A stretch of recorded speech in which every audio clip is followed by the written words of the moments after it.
ಪಹಲ್ಗಾಮ್ ಭಯೋತ್ಪಾದನಾ ದಾಳಿಯಲ್ಲಿ ಭಾಗಿಯಾಗಿದ್ದ ಭಯೋತ್ಪಾದಕರನ್ನು ಗುರಿಯಾಗಿಸಿ ಕಳೆದ ಜುಲೈನಲ್ಲಿ ನಡೆದ ಆಪರೇಷನ್ ಮಹಾದೇವ್ನಲ್ಲಿ ಪಾಲ್ಗೊಂಡ ಭದ್ರತಾ ಸಿಬ್ಬಂದಿಗೆ ಕೇಂದ್ರ ಗೃಹ ಸಚಿವ ಅಮಿತ್ ಶಾ ದೆಹಲಿಯಲ್ಲಿಂದು ಗೌರವಿಸಿದರು.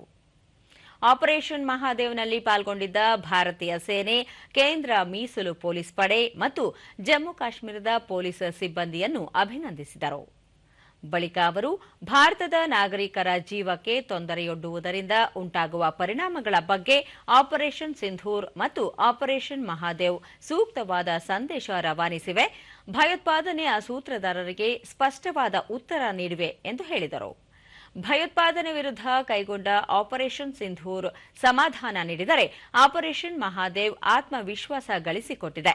ಈ ಕಾರ್ಯಾಚರಣೆ ವೇಳೆ ಮೃತಪಟ್ಟ ಭಯೋತ್ಪಾದಕರು ಪಹಲ್ಗಾಮ್ ದಾಳಿಯಲ್ಲಿ ಪಾಲ್ಗೊಂಡಿರುವುದನ್ನು ರಾಷ್ಟ್ರೀಯ ತನಿಖಾ ದಳದ ವಿಧಿವಿಜ್ಞಾನ ಪ್ರಯೋಗಾಲಯ ದೃಢಪಡಿಸಿದೆ ಎಂದು ತಿಳಿಸಿದರು.